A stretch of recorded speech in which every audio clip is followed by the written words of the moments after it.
It is customary for LHB Group operating in Kuwait to select 10 schools at the end of every year and provide learning equipment to the students. Sponsored by LHB Group operating in Kuwait. Polanarva, another event of providing free school book bag and learning equipment under the theme of Let's Give Hands to Education was held at the office of the Zinat Women's Society on 8 December 2024 at 10 am by the Zinat Women's Society operating in Kadurvela Muslim Colony area by LUB Group.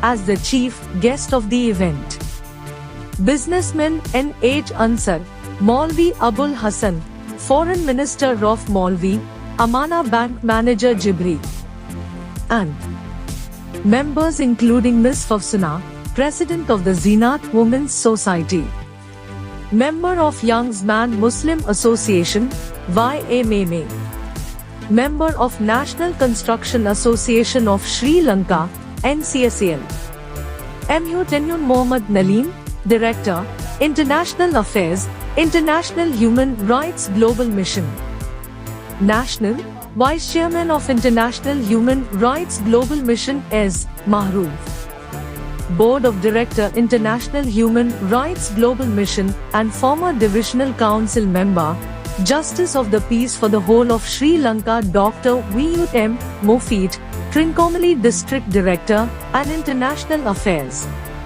International Human Rights Global Mission, a rising business magnate, Desmania, Jesudasan Rohanraj, Lorena Paresh and Linda were present to represent Director Penando and her partner London. Owner of FN Media Network, Kurunegala District Correspondent of Sakthi and Shirasa TV, Media Director of International Human Rights Global Mission, P. Makkalan Mandan Desha Manya Desha Kirthi Journalist A.W.M. Faslan. They participated in the event. LUB Group during this 25 school students were given free school book bags and 10 students were given school equipment. Giving by LUB Group. LUB Group finally, honorary awards were also presented to honor the social workers. The LUB Group என்று அழைக்கப்படுகின்ற இந்த Lankan boys group சகோதரர் அஸ்கர் அலி அவர் புலனர்வா தான் பிறப்பிடமாம். தற்பொழுது அவர் திருமணம் கலைவேலையில வாழ்ந்து கொண்டிருக்கிறார். நான் நினைக்கிறேன் அவர் இப்போ குவைட்ல இருக்காருன்னு சொல்லி அவருடைய ஏற்பாட்டில் இலங்கையில எல்லா பிரதேசங்கள்லையும் இந்த கல்வியில பின்தங்கி இருக்கிறவங்களை இந்த கல்வியில எப்படி நாங்க முன்னேற்றலாம், அந்த கல்வியில அவங்களுக்கு இருக்கிற தடை என்ன, அவங்களுக்கு எப்படி நாங்க அவங்கள முன்னுக்கு தூக்கி விடலாம்ன்றதுல மிகவும் கஷ்டப்படுறாங்க. அவங்க பெரிய நான் நினைக்கிற மாதிரி பெரிய கோடீஸ்வரர்களோ பெரிய சொல்லக்கூடிய அளவுக்கு இலங்கையில இருக்கிற கோடீஸ்வரர் மாதிரி பிஸ்னஸ் உள்ளாக்களோ வருமானம் உள்ளாக்களோ இல்லை. இருந்தாலும் அவங்க என்ன செய்யறாங்கன்னா அவங்களுக்கு இருக்கிறத ஒரு தூய்மையான ஒரு எண்ணத்தோட இப்படியான உதவி செய்யும் தொண்டு நிறுவனங்களை தொடர்பு கொண்டு அதன் மூலம் எந்தெந்த கிராமங்களுக்கு செய்யணுமோ முழு இலங்கையிலே செஞ்சு வராங்க.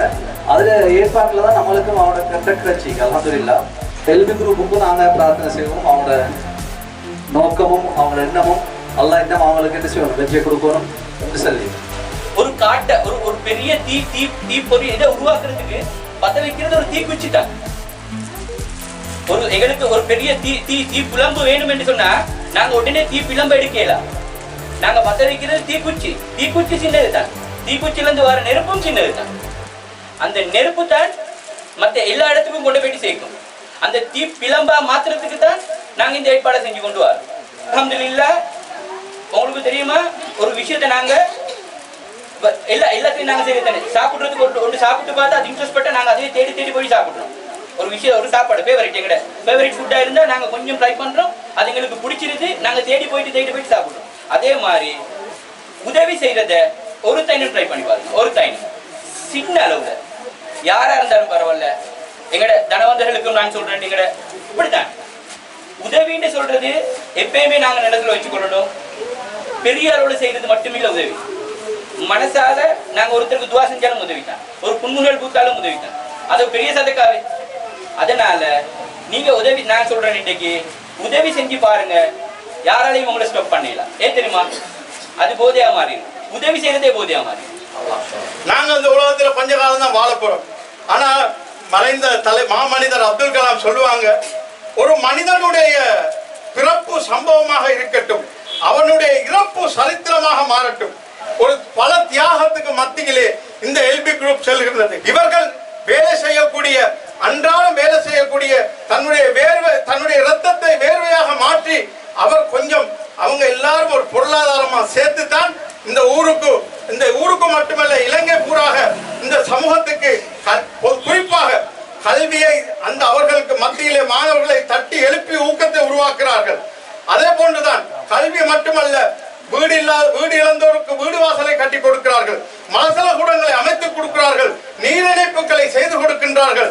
அதே போன்று மருத்துவ ரீதியாக அந்த சுகமில்லாதவர்களுக்கு அவங்க பல ஹதியாக்களை செய்கிறார்கள். மாஷா அல்லாஹ், அல்லாஹ் தஆலா இவர்களை பொருந்திக் கொள்ள வேண்டும். என்னென்னா அப்படி ஒரு தியாகம் இன்றைக்கு என்னென்னா பொது வேலையில 1000 விமர்சனம் வரும். காய்க்கிற மரத்துக்கு தான் கல்லடியும் கொள்ளடியும். மௌலவி பெரிய அனுபவசாலி எங்க ஊர்ல இருந்தவங்க. அதே மாதிரி எங்களுக்கு பல பிரச்சனைகள் வரும். சொல்லுவாங்க, இவன் பச்சை கல்லன் வாரெல்லாம் அமர்த்துறான். அது மனுஷன் சொல்லி கொடுப்போம். ஏன்னா நாங்க எங்கட உள்ளத்தை அறிஞ்சவன் ரப்பில் ஆலமீன். அது மாதிரி எங்களை கண்ணியமிக்க மௌலவிமாருக்கு தெரியும். வயலுள்ளி குமசத்தில் விமர்சனம் ஒரு வாசனம் இருக்குது குர்ஆன்ல. அதுல ஹுத்தமான்ற ஒரு வார்த்தை இருக்குது. நபி அவங்கள்ட்ட கேட்கிறாங்க, யார சொல்லலாம் ஹுத்தமான்றால் என்ன என்று தெரியுமா? அதுதான் பல்லாயிரக்கணக்கான வருடங்கள் தீமூட்டிய ஒரு பயங்கரமான நெருப்பு. அது எப்படிப்பட்ட நெருப்பு என்று சொன்னால், தேகத்தை பட்டவுடன் இதயத்தை பொசுக்கி விடும் என்று சொன்னார்கள். ஒரு மனிதனுடைய கெட்ட எண்ணங்கள், சிந்தனைகள், செயல்கள் மத்தவனை பத்தி பலாய் கழுவுறது, மத்தவனை முன்னேற்றம் தடுக்கிறது, அந்த உள்ளம் இருக்கிறது, அதுதான் கல்பு என்றார்கள். நபி அவர்கள் சொன்னார்கள், ஒரு மனிதனின் உடம்பில் ஒரு சதைப்பிண்டம் இருக்கிறது, அது சீர்திருந்தி விட்டால் முழு உடம்பும் சீர்திருந்தும், அதுதான் கல்பு என்றார்கள். குறிப்பாக அன்பான சகோதரர்களே, தாய்மார்களே, என்னுடைய அன்பு சகோதரர்களே, கண்ணியமிக்க மௌலைமார்களே, இன்று உள்ளம்தான் தேவை, நல்ல எண்ணங்கள் தான் தேவை. எனவேதான் கல்விக்கு இஸ்லாம் கொடுக்கின்ற முக்கியத்துவம் நாங்கள் அறிந்த விஷயமே. முதலாவதாக இந்த உலகத்துக்கு அனுப்பப்பட்ட ஒரு நபியை அல்லாஹ் ஆசிரியராக தான் அனுப்பினார். ஆதம் அலைஹிஸ்ஸலாத்து வஸ்ஸலாம் அவர்கள் இந்த சமூகத்தை மேம்படுத்தக்கூடிய, சமூகத்தை வழிநடத்தக்கூடிய அல்லாஹ்வுடைய தூதராகத்தான் வந்தார்கள். எனவே நபி ஸல்லல்லாஹு அலைஹி வஸல்லம் அவர்களுக்கு இறக்கி வைக்கப்பட்ட முதலாவது அத்தியாயம் கூட ஓதுவீராக இக்ரா என்ற சூரத்தான் அனுப்பி வைக்கப்பட்டது.